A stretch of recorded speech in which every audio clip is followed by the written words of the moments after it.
Hi guys, welcome back to my YouTube channel. It's your girl Ruby M. Thank you guys for tuning in. For the new subbies, welcome to the family. We appreciate you, we love you, we welcome you. And for those who've been here ever since, danko siyabonga, riyaleboga for your love and your continuous support. Let's keep the love burning. Let's keep the love tank full. Oranjan. So we bless God for another day. We bless God for a gift of life. We do not take it for granted. But we are grateful to be alive and to be able to talk and read and breathe and go to work, have clothes, have shelter, We are grateful. We do not take that for granted. God is so good. And we bless His holy name. Thank God for His covering of our marriages, of our lives, of our children, of our families. He's just a good God. We continue with the 5 love languages. And today we are going to talk about acts of service. Acts of service. I was standing under a China berry tree after church when a young couple approached me. I didn't recognize either of them. I assumed they had grown up while I was away. Introducing himself, Dave said, "I hear you. You've been studying counseling." I smiled and said, "Well, a little bit." "I have a question," he said. "Can a couple make it in marriage if they disagree on everything?" It was one of those questions that I knew had a personal root. I went right to the point. "How long have you been married?" 2 years, he responded. "And we don't agree on anything." "Give me some examples," I said. "Well, for one thing, Mary doesn't like me to go hunting.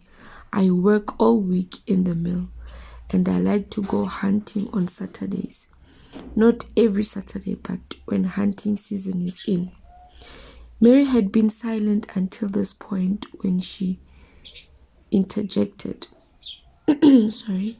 "When hunting season is out, he goes fishing. And besides that, he doesn't hunt just on Saturdays. He takes off work to go hunting. Once or twice a year, I take off, or 3 days from work to go hunting in a mountain with my buddies," Dave said, irritated. "What's wrong with that? What else do you disagree on?" I asked. "Well, she wants me to go to church all the time. I don't mind going on Sunday morning, but Sunday night I like to rest. It's all right if she wants to go, but I don't think I ought to have to go." Again, Mary spoke up. "You don't really want me to go either," she said. "You fuss every time I walk out the door." I knew that things were supposed to be getting this hot under a shady tree in front of a church. As a young aspiring counselor, I feared that I was getting in over my head. But having been trained to ask questions and listen, I continued. "What other things you do disagree on?" This time Mary answered. "He wants me to stay home all day and work in the house," she said. "He gets mad if I go to see my mother or go shopping or something." "Aibo. I don't mind her going to see her mother," he said. "But when I come home, I like to see the house cleaned up. Some weeks she doesn't make the bed up for 3 or 4 days, sure. And half the time, she hasn't even started supper. I work hard and I like to eat when I get home. Besides that, the house is a wreck," he continued. "The baby's things are all over the floor. The baby is dirty and I don't like filth." Where Nana? She seems to be happy to live in a pig pen. We don't have very much and we live in a small mill house, but at least it could be clean. What's wrong with him helping me around the house? Mary asked. He acts like a husband shouldn't do anything around the house. Exactly. All he wants to do is work and hunt. He expects me to do everything. Thinking that I had better start looking for solution rather than more disagreements, I looked at Dave and asked, Dave, when you were dating before you got married, did you go hunting or fishing every Saturday? Pretty much, but I always got home in time to go see her on Saturday night. Most of the time I'll get home in time to wash my truck before I went to see her. I didn't like to go see her with a dirty truck. As we continue talking, I learned that Mary had gotten married right out of high school and that during her senior year, Dave came to see her almost every night and stayed for supper. He would help me do my chores around the house and then would sit and talk until supper time. Right? Dave, what did the two of you do after supper? I asked. He looked up with a sheepish smile and said, well, the regular dating stuff, you know. But if I had a school project, Mary said he would help me with it. Sometimes we'd work hours on school projects. I was in charge of the Christmas float for the senior class. He helped me for 3 weeks every afternoon. He was great. I switched gears and focused on the third area of the disagreement. Dave, when you were dating, did you go to church with Mary on Sunday nights? Yes, I did, he said. If I didn't go to church with her, I couldn't see her that night. Her father was strict. I thought I was beginning to see some light, but I wasn't sure they were seeing it. I asked Mary, when you were dating Dave, what convinced you that he really loved you? What made him different from other guys you had dated? It was the way he helped me with everything, she said. None of the other guys cared about all that. He even helped me wash dishes when he had supper at our house, our Batum. He was the most incredible person I've ever met. But after we got married, that changed. Ish. Turning to Dave, I asked, why you think you did all these things for her before you were married? It just seemed natural for me, he said. It's what I want someone to do for me if she cared about me. And why do you think you stopped helping her after you got married? I asked. Well, I guess I expected it to be like my family. Dad worked and Mom took care of the things at the house. I never saw my dad do anything around the house. Since Mom stayed home, she did everything: cooking, cleaning, washing, ironing. I just thought that was the way it's supposed to be. Okay.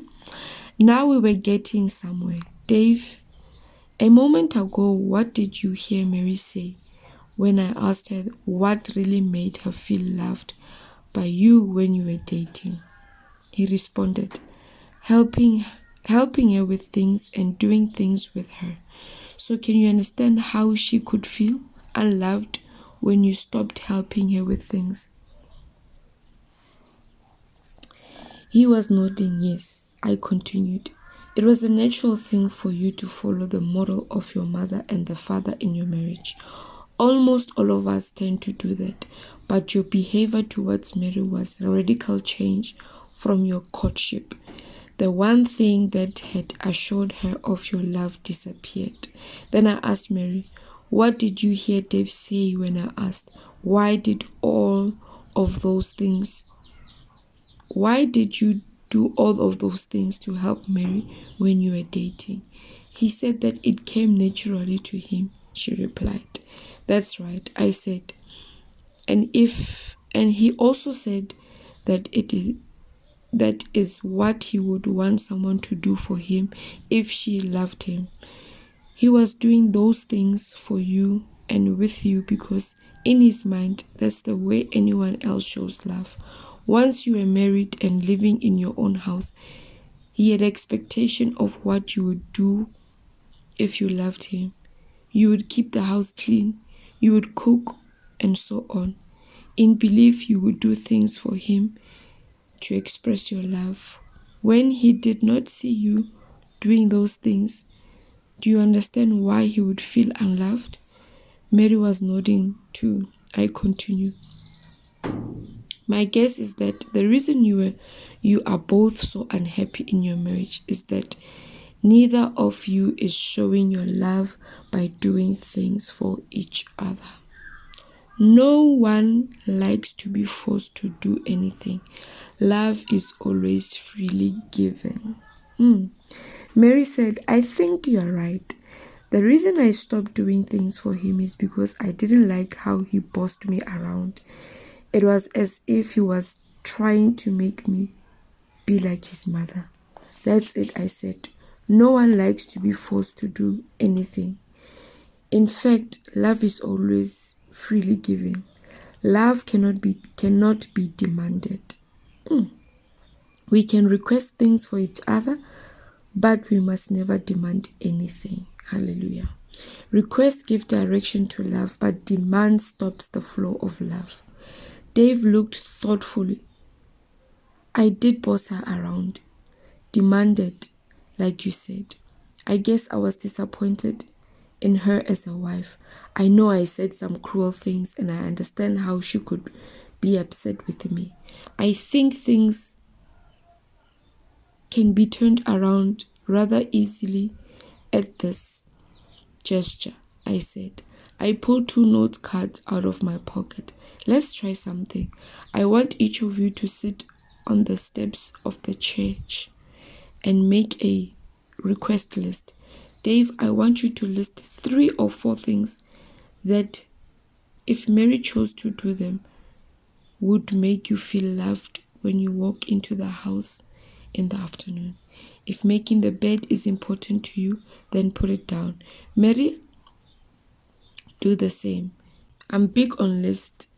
They force us to think. After 5 to 6 minutes, they handed me their list. Dave's list. Make up the beds every day. Have the baby's face washed when I get home. Put her shoes in the closet before I get home. Try to have supper at least started before I get home so that we could eat within 30 to 45 minutes after I get home. I read the list out loud and said to Dave, I'm understanding you to say that if Mary chooses to do these 4 things, you will view them as acts of love towards you.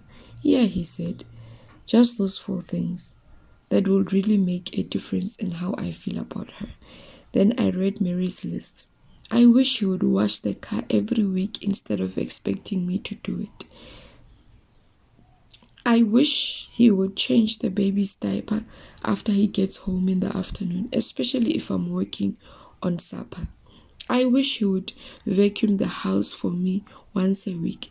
I wish he would mow the lawn every week in the summer and not let it get so tall that I'm so ashamed of our yard. I said, Mary, I am understanding you to say that if Dave chooses to do those 4 things, you would take his action and genuine expressions of love towards you. I would, she said. Can you do what she asked Dave? Yes, he said. Mary, what about you? Can you do the things on Dave's list? Yes, I can. In the past, it always seemed like no matter what I did, it was never enough. I turned to Dave. Dave, do you understand that what I am suggesting is a change from the model of marriage that your mother and your father had? Oh, my dad cut the grass and washed the car, but he didn't change the diapers or vacuum, right? Never, he said. You don't have to do these things, you understand. If you do them, however, it will be an act of love to Mary. And to Mary, I said, you understand that you don't have to do those things. But if you want to express love to Dave, here are 4 ways that will be meaningful to him. I want to suggest that you try this for 2 months and see if they help. At the end of 2 months, you may want to add additional requests to your list and share them with each other.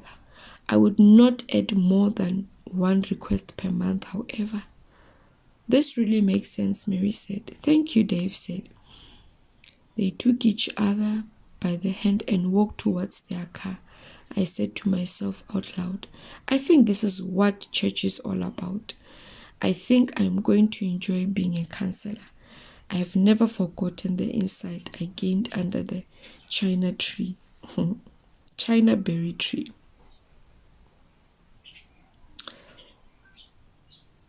What I learned from Dave and Mary. What have you learned from Dave and Mary, guys? Please do comment on that. After years of research, I have realized what a unique situation Dave and Mary presented me. I meet a couple who both have the same love language, in this case, acts of service. But you may be wondering, then why were they having so much difficulty? The answer lies in the fact that they were speaking different dialects. They were doing things for each other, but not the most important things. When Mary and Dave were forced to think, they easily identified their specific dialects, and when they started speaking them, their love tank began to fill. It's easy to work at the wrong things. A husband could spend an entire long weekend doing chores, raking leaves, preparing the lawn for winter, winding up horses and putting them away, winterizing the cars, pulling holidays decorations out of pulling holidays decoration, cutting logs for the fireplace, and not add a drop of his wife's love tank. On the other hand, that same husband could bring home Chinese takeaway, clean the kitchen afterwards, and then put the kids to bed on his own while his wife was wiped out after a long day, and fill her love tank to overflowing. Before we leave our Milltown friends, I would like to make 3 other observations. First, they illustrate clearly that what we do for each other before marriage is no indication of what we will do after marriage. Before marriage, we are carried along by the force of in-love obsession. After marriage, we revert to being the people we were before we fell in love. Our actions are influenced by model of our parents, our personality, our perceptions of love, our emotions, needs, and desires. Only one thing is certain about our behavior. It will not be the same behavior we exhibit when we were caught up in being in love. That leads me to the second truth. Love is a choice and cannot be. Love is a choice.